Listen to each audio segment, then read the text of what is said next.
Seorang pria ingin menyewa seorang pembunuh bayaran profesional, tapi targetnya adalah diri sendiri dan pembunuh itu harus cepat dan tepat sasaran. Pemilik perusahaan pembunuh bayaran itu sangat gembira. Ia tidak menyangka akan mendapatkan kesempatan sebaik ini, menguntungkan dan mudah untuk menyelesaikan misi. Ia mengeluarkan daftar pembunuh bayaran perusahaan dan memilih yang paling terampil. Pria sniper, seorang ahli dalam menembak jarak jauh, mampu mengenai target dalam jarak 2000 meter dengan akurasi absolut tanpa rasa sakit. Pria sniper setelah menyelesaikan sebuah misi segera menerima instruksi dari bosnya. Namun setelah melihat foto pria itu, ia dengan tegas menolak pekerjaan itu. Pria dalam foto itu bukanlah orang biasa, ia adalah seorang pembunuh bayaran profesional yang terkenal. Selama pemeriksaan medis, pria itu diberitahu oleh dokter bahwa ia mengidap penyakit langka dan tidak dapat disembuhkan. Sebagai seorang pembunuh bayaran profesional, pikiran pertamanya adalah bunuh diri, tapi begitu ia mengangkat pistolnya, ia dengan tegas meninggalkan ide tersebut karena ia telah bertemu pacar baru dan mereka berdua sangat cocok. Bunuh tidak ditanggung oleh perusahaan asuransi, artinya pacarnya tidak akan menerima uang asuransi yang besar. Jadi ia tidak punya pilihan selain mengambil tindakan putus asa ini, menyewa seorang untuk membunuhnya. Ia segera menemui bosnya dan menjelaskan situasinya. Karena ia telah menghabiskan hidupnya sebagai pembunuh bayaran, mati dalam pembunuhan adalah akhir yang pantas. Tapi bosnya menganggapnya gila dan mengingat mereka telah berteman selama 20 tahun. Ia tidak tega melakukannya. Karena putus asa, pria itu menemukan perusahaan pembunuh bayaran lain dan kali ini ia akhirnya mendapatkan keinginannya. Kematiannya akan dimulai setelah tengah malam. Tapi pria itu tidak berdiam diri sebelum kematiannya. Ia bertemu pacarnya untuk terakhir kalinya malam itu. Pacarnya sangat gembira mengira itu kencan yang manis, tapi sebaliknya ia diberitahu bahwa pria itu memutuskan hubungan dengannya. Setelah berhasil memutuskan hubungan dengan pacarnya, pria itu pulang membuka semua pintu dan diam-diam menunggu kematiannya di ruang tamu. Ia mengira hari ini tahun depan akan menjadi peringatan kematiannya, tapi kemudian dokter yang merawatnya tiba-tiba menelpon, mengatakan bahwa laboratorium telah mencampur adukan data dan orang yang menderita kanker sebenarnya adalah orang lain. Mendengar ini, pria itu langsung panik karena hanya tersisa 4 menit hingga tengah malam. Tanpa sepengetahuannya, sekelompok anak muda yang membawa senjata mematikan telah tiba di lantai bawah. Mereka adalah regu pembunuh paling terampil di dunia pembunuh bayaran, dengan mudah menyelesaikan misi mereka dan membunuh orang dengan berbagai cara. Lebih buruk lagi, pria itu baru saja membuang semua senjatanya, yang berarti ia harus melawan regu itu dengan tangan kosong. Atas perintah pemimpin mereka, para anak buah segera mulai mencari pria itu tanpa menyadari bahwa pria itu bersembunyi di balik bayangan. Diam-diam menunggu mereka dibunuh satu persatu. Lihat ini, pria berbaju merah melepaskan serangkaian tendangan, tapi tendangan-tendangan itu sama sekali tidak mengancam pria itu. Lihat ini, gadis cantik itu bergegas membantu, tapi ia bukan tandingan pria itu. Melihat leher rekan timnya yang terputus oleh pecahan kaca, pria berbaju merah langsung marah menyerbu maju untuk melawan pria itu sampai mati. Tapi detik berikutnya, pria itu mematahkan kakinya dan melemparnya. Dengan 2 anak buahnya tewas, bos itu tidak punya pilihan selain mengirimkan seorang pendekar pedang, tapi ia dengan cepat dikalahkan.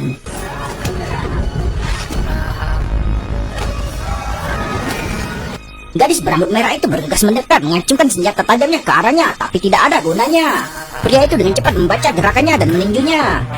Dikira bos akan mundur, tapi ia sama sekali mengabaikan pria itu mengeluarkan anak panah beracun. Tanpa diduga, gadis berambut merah itu berdiri, ingin melancarkan serangan balik terakhir. Namun pria itu sama sekali mengabaikannya karena wanita itu telah memasang bom di rumahnya sebelum tim pembunuh tiba. Begitu saja pria itu dengan mudah mengatasi pasukan pembunuh bayaran. Setelah melenyapkan semua ancaman, pria itu segera menghubungi bos perusahaan pembunuh bayaran meminta pembatalan hadiah sebelumnya dengan alasan ia telah salah dia diagnosis. Namun bos menolak karena pria itu adalah orang yang membunuh ayahnya bertahun-tahun yang lalu. Sekarang setelah pria itu juga melenyapkan pasukan pembunuh bayaran, ia akhirnya memiliki alasan untuk membalas dendam.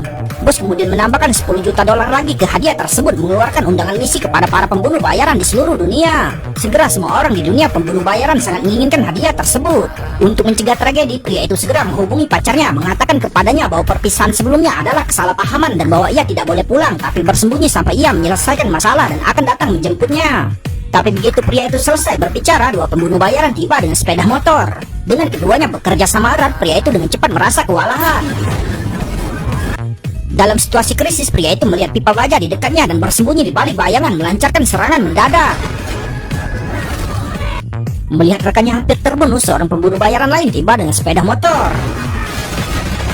Setelah mengatasi masalah mendadak, pria itu segera mengendarai sepeda motornya ke perusahaan pembunuh bayarannya dan memberitahu bosnya tentang perburuan yang dilakukan oleh mereka. Mengetahui pria itu kemungkinan berada dalam bahaya besar, bosnya memberi pria itu sekantong senjata dan bahan peledak, menyuruhnya bersembunyi di markas rahasianya yang penuh dengan jebakan yang mungkin membantunya. Pria itu segera menuju markas rahasia tanpa menyadari bahwa lokasinya telah dibocorkan oleh bosnya begitu ia pergi. Tak lama kemudian, sekelompok pembunuh bayaran menerima informasi tersebut dan bergegas menuju lokasi pria itu. Untuk menghindari para pembunuh bayaran, pria itu bersembunyi sendirian di sebuah kastil rahasia, tapi 2 pembunuh bayaran dengan cepat tiba di pintunya tanpa menyadari bahwa pria itu telah menunggu di balik bayangan. Setelah memberi mereka pelajaran, pria itu segera menyerang yang lebih tinggi, jatuhkannya dengan satu tendangan. Namun rekannya langsung menyerbu masuk. Menghadapi koordinasi mereka yang erat, bahkan pria itu yang berkulit tebal pun kesulitan untuk bertahan. Karena tidak ada pilihan lain, pria itu menggunakan tinjunya untuk melancarkan serangan bertubi-tubi yang ganas kepada keduanya. Meskipun kekuatan serangan pria itu telah berlipat ganda, ia sekali lagi terjatuh oleh serangan keduanya. Lebih mengkhawatirkan lagi, sekelompok pembunuh bersenjata lainnya tiba, tapi untungnya kastil itu dipenuhi jebakan. Setelah berhasil melenyapkan satu pembunuh, hanya yang lebih pendek yang tersisa. Pertarungan satu lawan satu adalah keahlian pria itu dan ia dengan cepat membunuhnya. Namun saat itu dua pembunuh wanita menerobos masuk dengan senjata di tangan.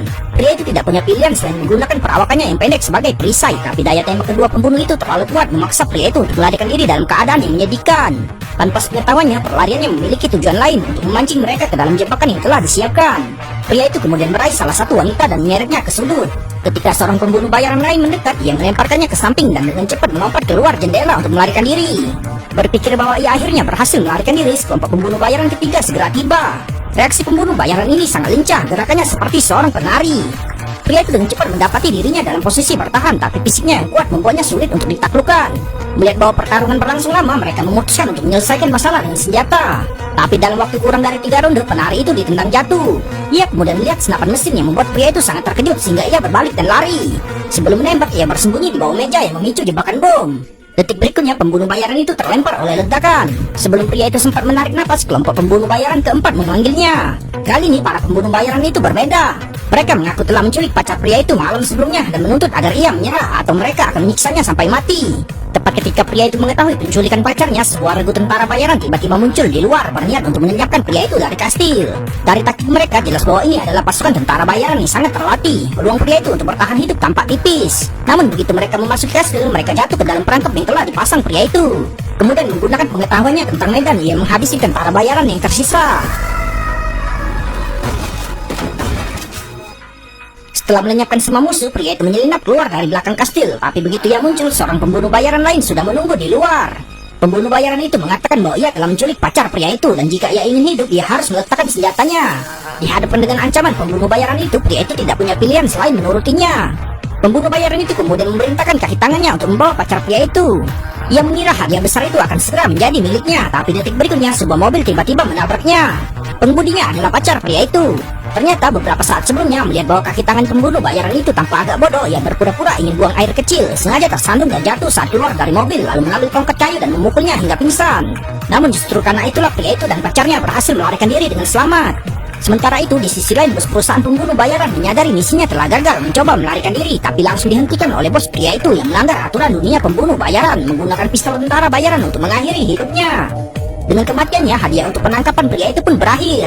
Pada akhirnya, pria itu dengan restu keluarga dan teman-temannya mengadakan pernikahan mewah dengan kekasihnya, dan pria itu berhasil pensiun dari pembunuh bayaran, menjalani kehidupan yang riang dan bahagia sejak saat itu.